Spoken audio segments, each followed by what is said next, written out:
Well, it is 9 o'clock, so thanks everyone for coming, and thanks Lynette Rail for volunteering me to help out with this particular topic.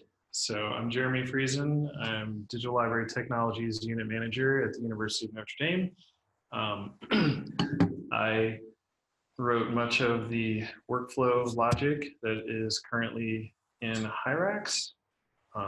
I do not use Hyrax, so this will be a little bit of a expedition with all of us in the room here. So thank you for coming. And I would like to, I don't really know what I'm going to talk about exactly, but I wanted to give a little introduction to where this came from and why the custom workflows, and then how to do some customization and how it is different from what I originally made for Sipity, which is our ETD deposit application, and then what we can do, and then we can also maybe get into some troubleshooting.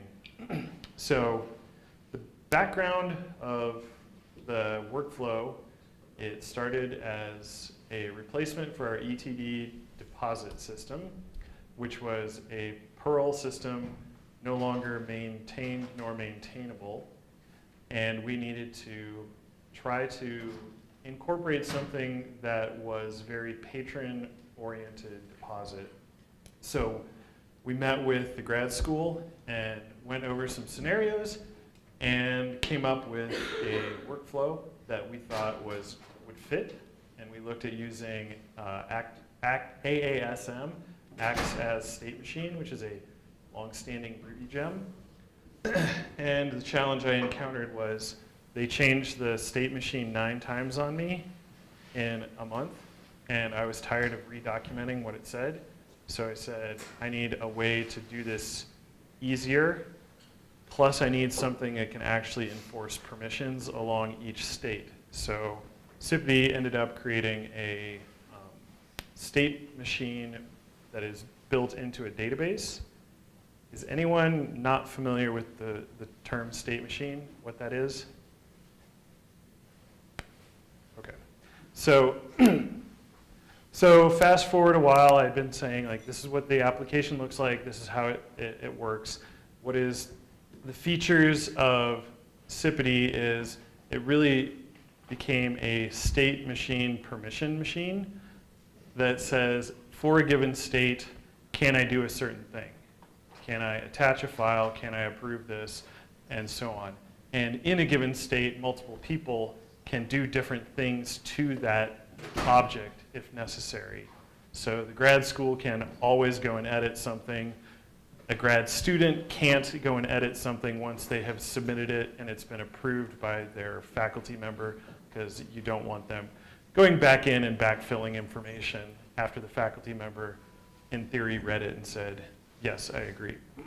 So from there, the Sipity workflow was moved into Hyrax. We had a developer sprint, I believe it was 2 or 3 years ago, in 2 years, in Penn State.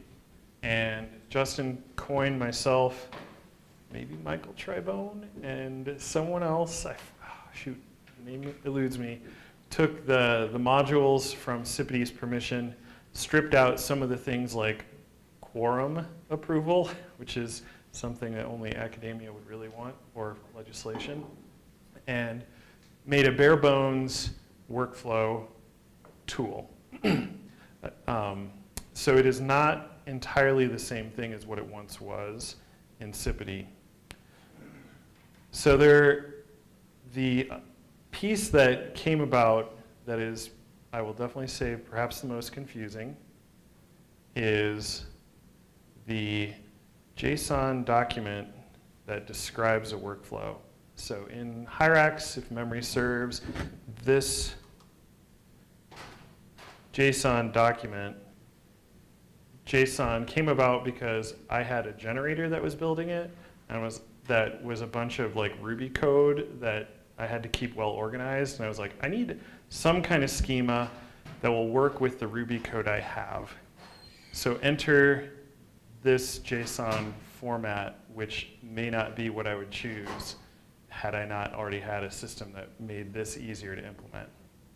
So breaking down how it looks, there is a workflow that has a name of example, that has the actions approve, the action submit for review, and the action request changes. The approve action, when you take it, will transition to approved. And when you take the submit for review, it will transition to approved. And when you request changes, it will transition to changes required. Next is, when can you take this action? Yes. Is this the actual one step? No, this is not the one. I don't think this is the one step, but I don't know. So I can go hunting for that in the Hyrax code. So the from state says, in what state can I take this action? When can I approve this? And when it's under review, the person that has the role approving work can take the action. So when it is under review and you are someone who has the approving work role, you can approve the action and transition it to approved. So that is the core guts of it. There are other things that can be done. You can add callback hooks, and then let's go find the one for Hyrax.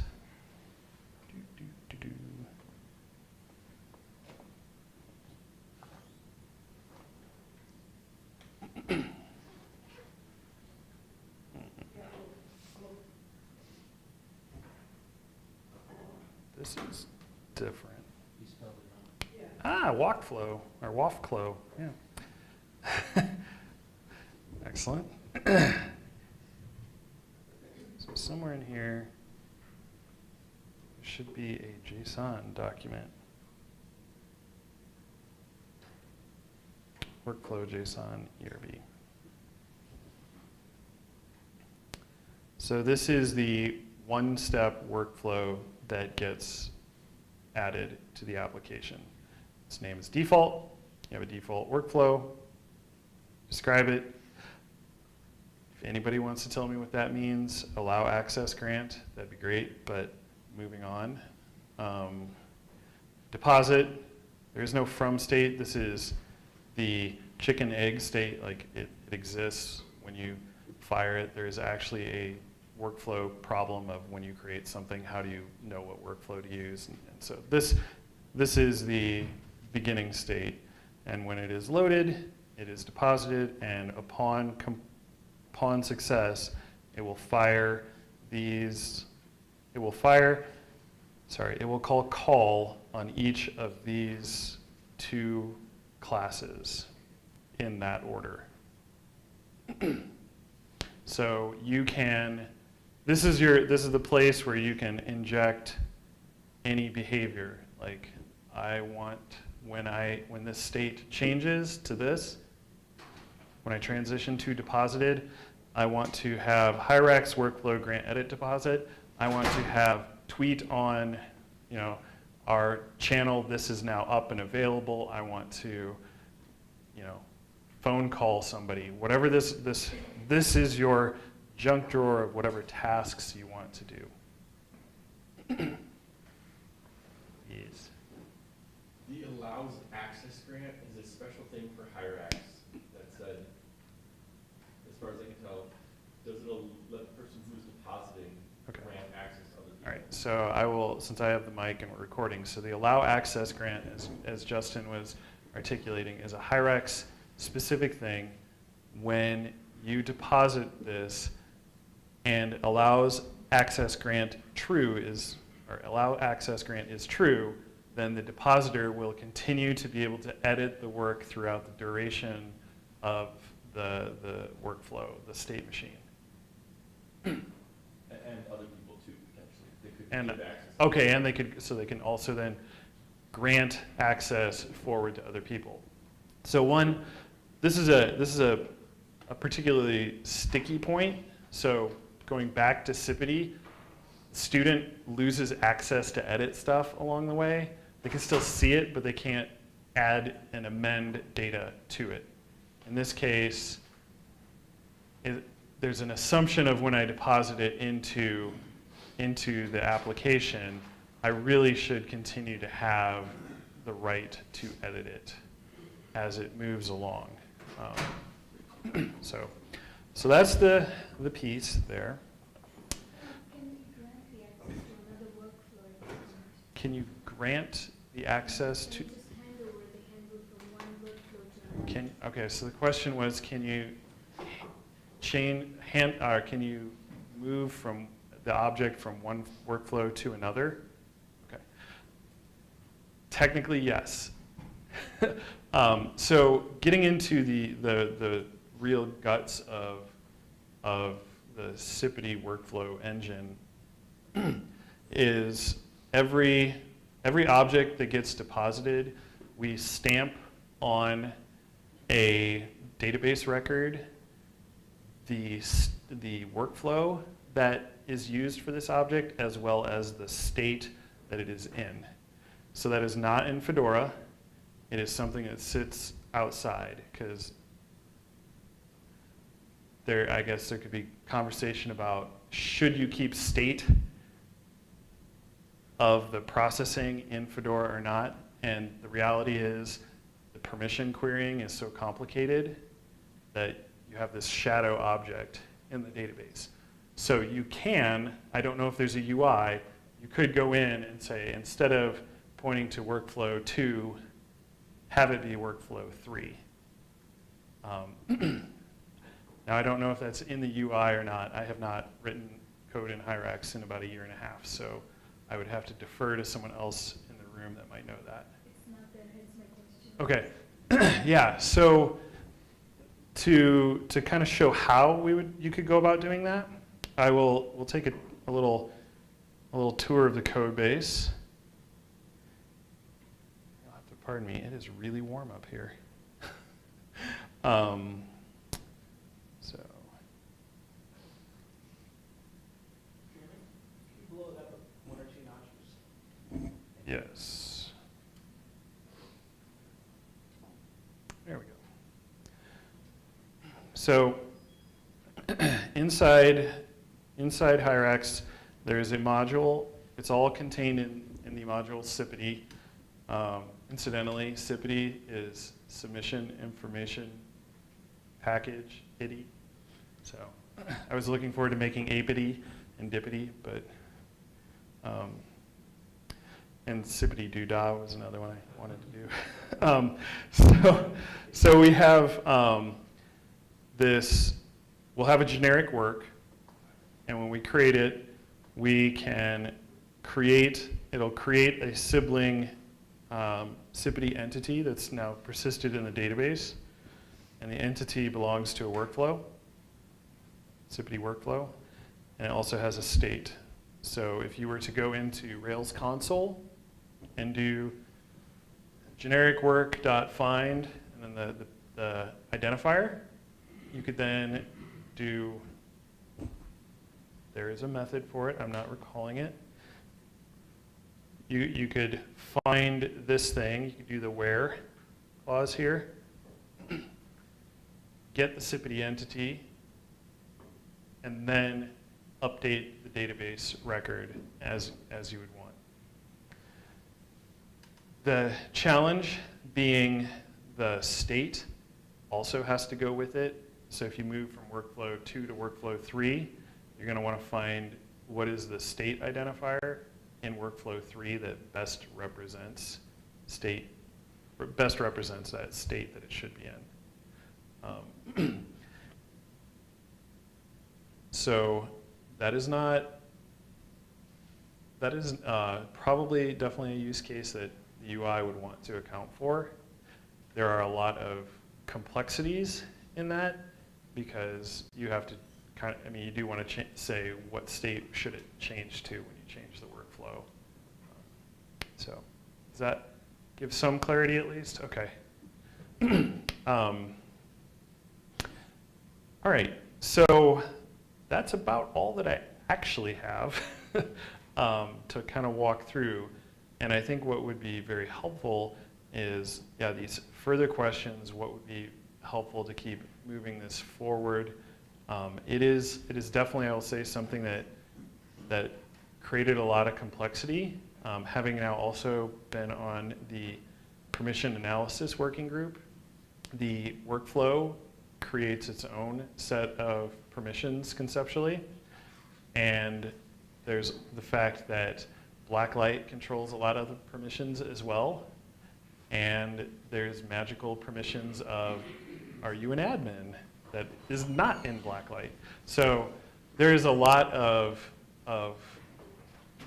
complexity that gets mashed into this that I don't think is fully untwined. We are looking to charter a working group to design and put out a spec for permissions, and I can absolutely say that workflows are a set of permissions. Like, can I do something to this object in its current state? That's a workflow, and and everything has a state, be it an implicit null state, but it has a state. So that's stuff that we're trying to tease out. What will that look like? And there's a lot going on in that as well.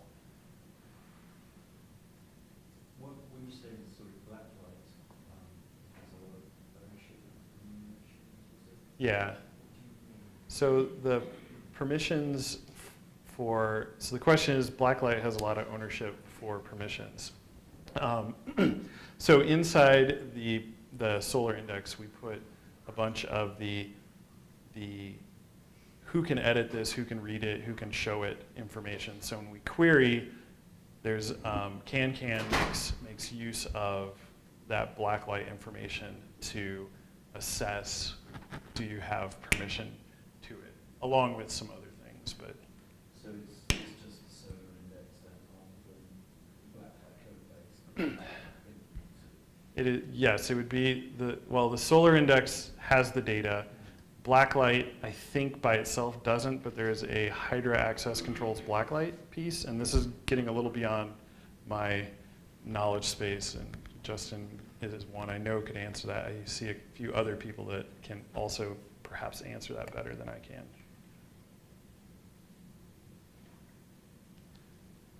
So what were you hoping to learn in coming here?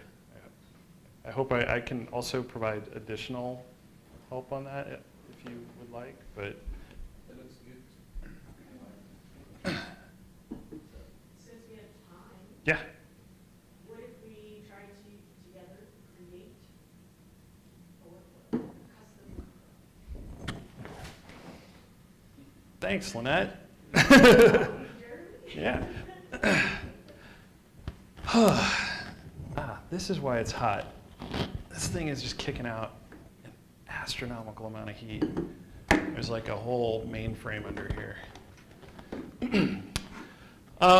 Yeah, so how would we go about doing that?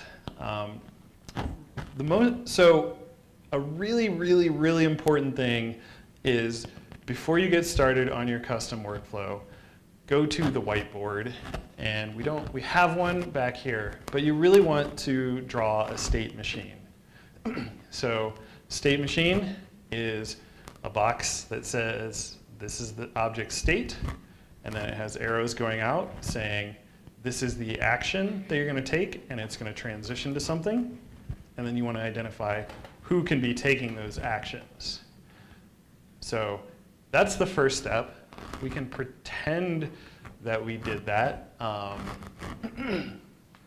think if we had a box that said something like, we have a box that says it starts in deposited, and we'll go with the librarian role can transition it to cataloging, and then, no, it wouldn't be the librarian. So the depositor could say, this is ready for cataloging. And then the cataloger would say, I have cataloged this. It is now ready for announcing to the world. And the marketeer would be able to then do something to announce it to the world. So that could be a workflow that we would create. So I would go and I have there's a little dot notation generator. I don't know, is anybody, who is not familiar with dot notation? Say dot. DOT, dot notation. All right, so dot notation is a text-based graph description.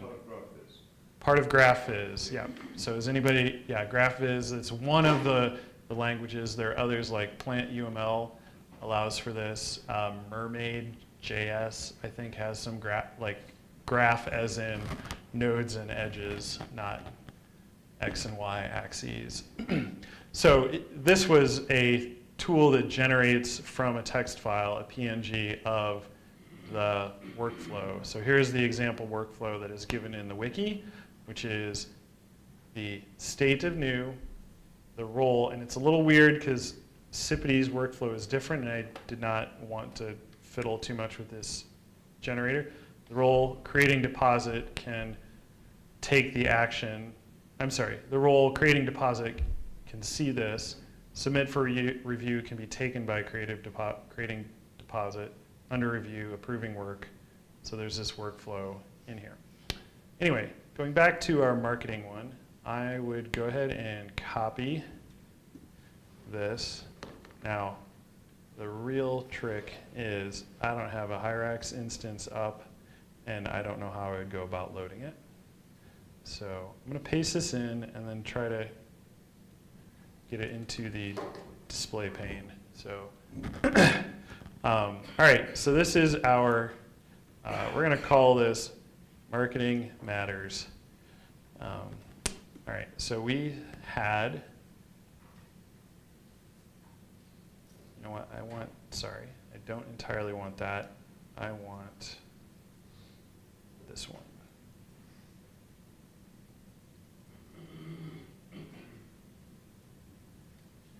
I kind of like building from this one since this is what is in the code base.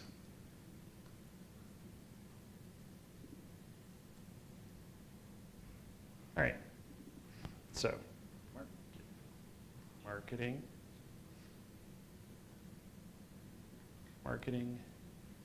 our collections.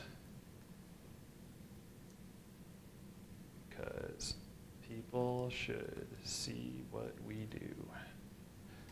We will leave that set. So I am depositing it, and it goes to deposited, and these methods will continue, will fire.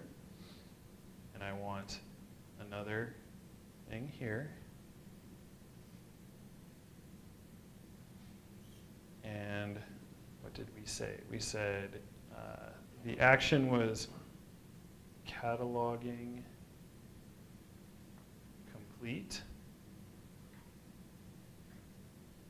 completed, and catalog,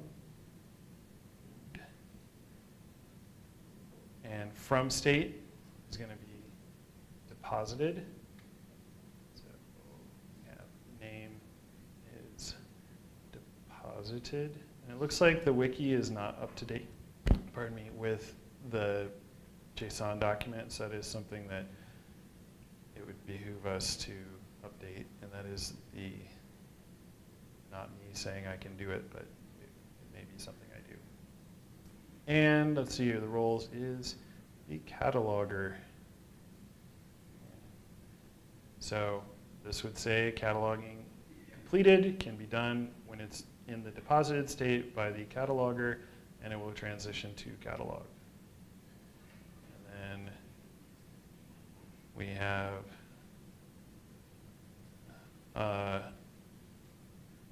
marketing completed, and it is from cataloged, and marketeer.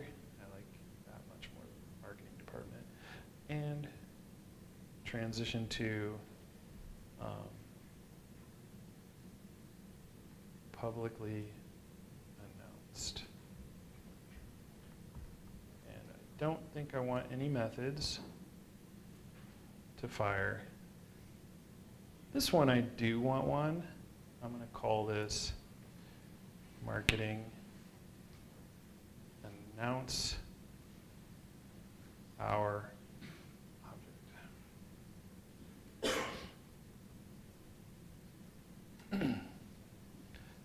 Okay.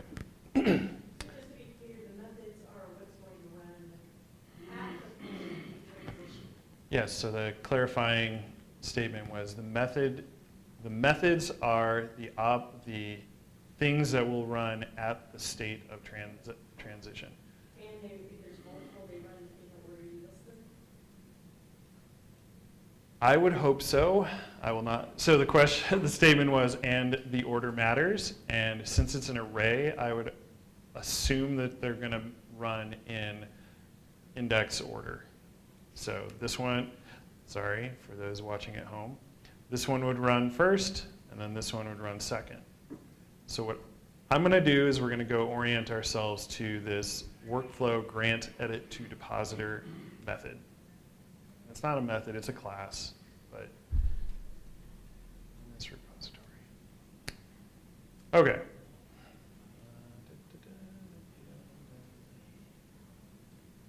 Grant edit to depositor. All right, so we have not got a little word wrapping issue, but the method signature of all of those methods has something at the object or at the class level or the module level that is call. So this is thinking in terms of like lambda functions, and it ends up firing and doing stuff. There is a spec that is associated with all of these that is a shared spec that makes sure that the call method has the parameter signature that is compliant with what the calling function thinks it needs to be. So that you can build this and have a little degree of confidence that yes, when it fires, I'm not going to get an exception. So it's since we don't have static typing and interfaces in Ruby, the shared spec is what we use to say if it complies to the shared spec, that's good enough, and we'll do that. So this thing, target is likely an active record base to which we are adding edit users for the depositor. So that is our parameter. It's going to need read users and equal and read users. So we do that thing. We assign the target depositor as someone who can edit this object. And then we defer to the background job to run this thing. So this would be the place where we could say, and tweet this, and send me an email, and do whatever, and post on Slack a little deposit emoji or something. So, any questions on that? Yeah. Do the methods occur after the state is already changed, or if I've got something in the method that would say, hey, you shouldn't change states right now? Yeah, so the question is, does it occur after it's changed, and is there a guard condition? No, there's not a guard condition, which would be something that I would absolutely say we should be adding. The reality of the workflow in Sipity is or in Hyrax is it's still a pretty naive workflow because everybody is editing it together and it's not changing what fields can you edit or anything like that. So the guard condition is like maybe necessary, but it's definitely much more edge than might normally be. But I do believe that once the database record that tracks state is updated, then these fire. And I will say that this was an add to what we have in our ETD system. We don't have these full methods like this, and this is way better. Because you just have a complete control, customizable on a concept. So, Simeon, you look like you're thinking of something. Okay, all right. Okay, so that is the breakdown of that. I have this workflow, and now what to do with it. I need help from the audience, because I did not, this is where my knowledge kind of stops. Is there a place to upload it, or do I need to put it in my repository and run a script? Looking at Lynette. Thank you. So I forget if you were here, Lynette, for me to thank you for signing me up for this. Good. I'm always happy to help, but know that I'll bump along on this, and it's okay. I am comfortable being uncomfortable.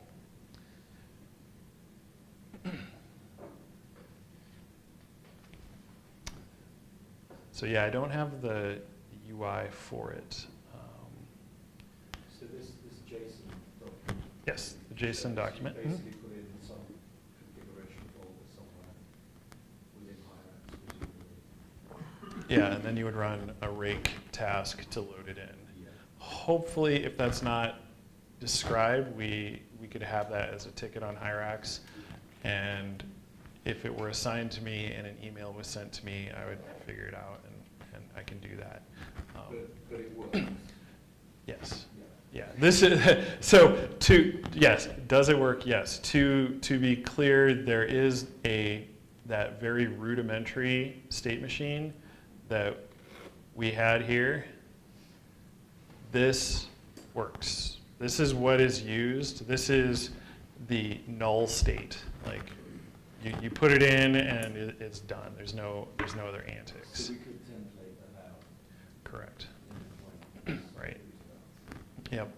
Now, some work that would want to be done is, and this was, I think, at LDCX a year and a half ago, was discussing the different layers where workflows should be injected. So like within an admin set, should everything have the same workflow, or should a given work type have a workflow? Like there's a lot of potential complexity that also implies what's the permission system, the model, because if I say I'm depositing it, do I actually have permission to use this workflow and assign it, or do I need to use something else? Kind of question. So. But that's mostly academic. It's up to. I suppose you. Okay. Yeah, it is mostly academic. It's the challenge is ultimately what kind of granularity does an institution want for when a person chooses to put something into one of many administrative sets.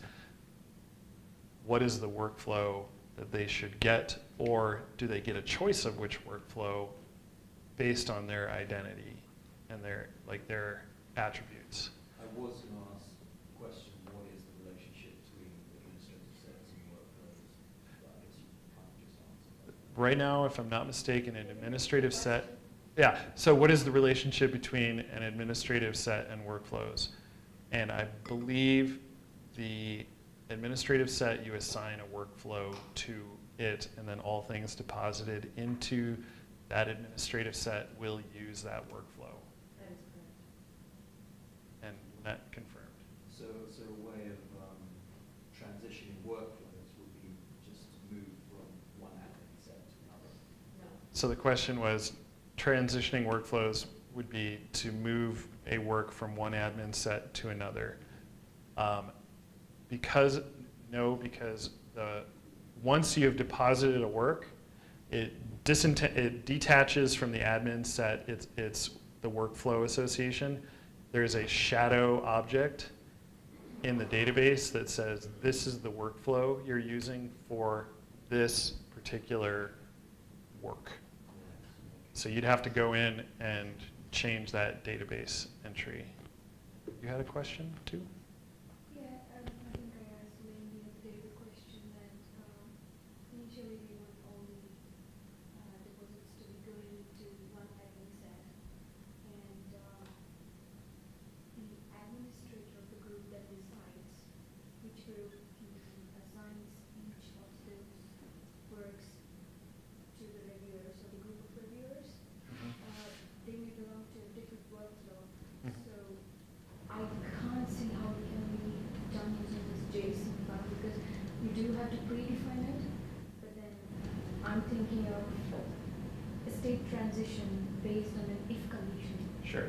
So the statement or the kind of the scenario, if I can sum this up, is you want everybody to deposit to the same administrative set, and then there will be someone making a decision on who the reviewer should be, and it gets routed to that reviewer, and ideally they have that reviewer and review process has a workflow. Okay, so that is totally doable, and that one I would model on a whiteboard, and I would be glad to do that. I would need help lifting one of these, please. So how I would go about thinking about this is we have kind of that, this is the new state, and we have the decider, and I would have them point to different nodes over here, like this. And then because there are permissions in play, I would basically these are very abstract. Like this is conceptually workflow 1. And then over here we might just have a very simple, we'd have a very simple workflow 2. And then we'll just have another one that's a little more involved like this. So to do something like that, let's just get some letters and numbers, and we'll put it in the document. So all of the circles are states, and all of the edges are actions. 1, 2, 3, 4, 5, 6, 7, 8, and 9. And then we will say, we'll keep it kind of simple and say that there are 3 different people that can do this. So we'll have alpha, beta, and whatever that letter is. I forget if that's lambda or whatnot. It's been a while since I did calculus. So that would be how you could think about setting it up that way. And if I were to go in here, so we have our marketing workflow. I'm going to go ahead and copy it. Oops. Make a new tab. And we're going to go with the routing workflow, routing to different units. Kind of do this because different groups will process this differently. Access grant true. We're just going to carry that forward. So deposit transitions to, in our example, A. There's really no from state. This is the beginning moment. So the action 1, the action 1 from A by alpha transitions to B, and it would have its methods. The action 2 from A can be done by beta, and it transitions to C.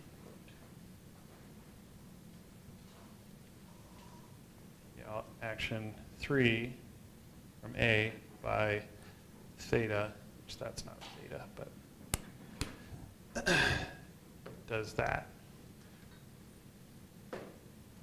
And then action 4 goes from B by alpha to E, et cetera, et cetera, et cetera. So you would not need to hop out of the workflow. You'll just need, the graph that you end up making could be quite big. I think in your example, that actions 1, 2, and 3 would be by the decider role. Yes, so the decider role would do this. Yes, you'll want to get a new capture of this. Absolutely, thank you, Colin. I want to clarify here. So alpha, beta, and theta do this. Just like the decider can do 1, 2, and 3, alpha, beta, theta can do that. Yes, I wrote that in here wrong. Thank you, Colin. It can be a single term or it can Right. group So this one is actually, my bad. Yes, thank you, Colin. Is the decider can do this. So they're picking which subgraph for them to go into. And I should probably, it'll be helpful to put this on Slack. Yes, please. Okay. All right.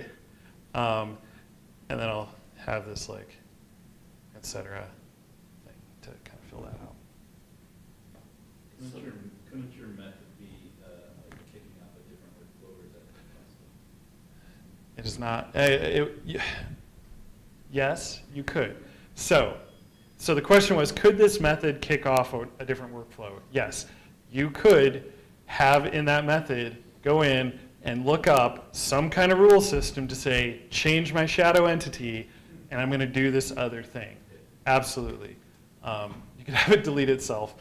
But yeah, so that's a very good point. That function that we have gives you this excellent, like, break all the rules, hornswoggle, do whatever it is you need to do to get this in place. So, okay. Can you hit a terminal state? Is there a terminal state? Conceptually, yes, there is. So, all right. What would be the best way to post this?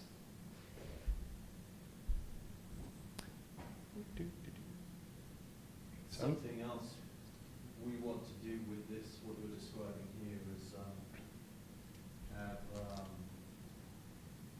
the roles, Mm-hmm. the people whose roles are alpha, beta, and beta, to have their own collections. So they're attributed works by the decider, and they have their own queue Okay. to work through. It's probably outside the scope of this technically. So we're thinking of having separate collections for each reviewer, each Mhm. team member, and then there's personal collections, administrative collections, and then they go through these workflow states with personal collections that are attributed to. Yeah, I think you could do that with the function, those methods that get called. You could do a lot of, you would need to probably implement some kind of lookup table that says this is the person, I'm going to move it into this collection for them to kind of know to look at it. So to kind of close the loop on the entire thing, one tremendous advantage that Sipity provides over a lot of things is in can, all you can really do is say, can I do something against this object? You can't ask, given what I want to do, like approve something, what all can I approve? That is not a simple question to answer through can. It is an object-based permission. It is not a true permission system. So Sipity allows you to ask, given who I am and this action, what all objects can I take that action on? It can also say, given who I am, what all objects can I act on? And what are those actions is a theoretical answer as well. So that permissioning is notably more powerful than what has traditionally been in play.